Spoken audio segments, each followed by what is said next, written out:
Bike skid ಆಗಿ ಡಿವೈಡರ್ಗೆ ಡಿಕ್ಕಿ ಹೊಡೆದ ಪರಿಣಾಮ ಸವಾರ ಮತ್ತು ಸಹಸವಾರ ಗಂಭೀರವಾಗಿ ಗಾಯಗೊಂಡು ಚಿಕಿತ್ಸೆಗಾಗಿ ಮಂಗಳೂರು ಆಸ್ಪತ್ರೆಗೆ ಸಾಗಿಸುವ ವೇಳೆ ಸಹಸವಾರ ಸಾವನ್ನಪ್ಪಿದ ಘಟನೆ ಬೆಳ್ತಂಗಡಿ ತಾಲೂಕಿನ ಉಜಿರೆ ಧರ್ಮಸ್ಥಳ ರಾಜ್ಯ ಹೆದ್ದಾರಿಯಲ್ಲಿ ನಿನ್ನೆ ತಡರಾತ್ರಿ ನಡೆದಿದೆ.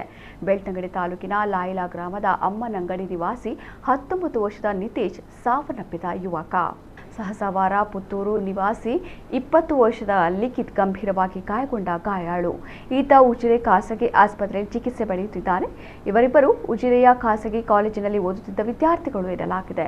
ಅಪಘಾತ ನಡೆದ ಸ್ಥಳಕ್ಕೆ ಬೆಳ್ತಂಗಡಿ ಸಂಚಾರಿ ಪೊಲೀಸರು ಭೇಟಿ ನೀಡಿ ಪರಿಶೀಲನೆ ನಡೆಸಿದ್ದಾರೆ. ಈ ಬಗ್ಗೆ ಬೆಳ್ತಂಗಡಿ ಪೊಲೀಸ್ ಠಾಣೆಯಲ್ಲಿ ಪ್ರಕರಣ ದಾಖಲಾಗಿದೆ.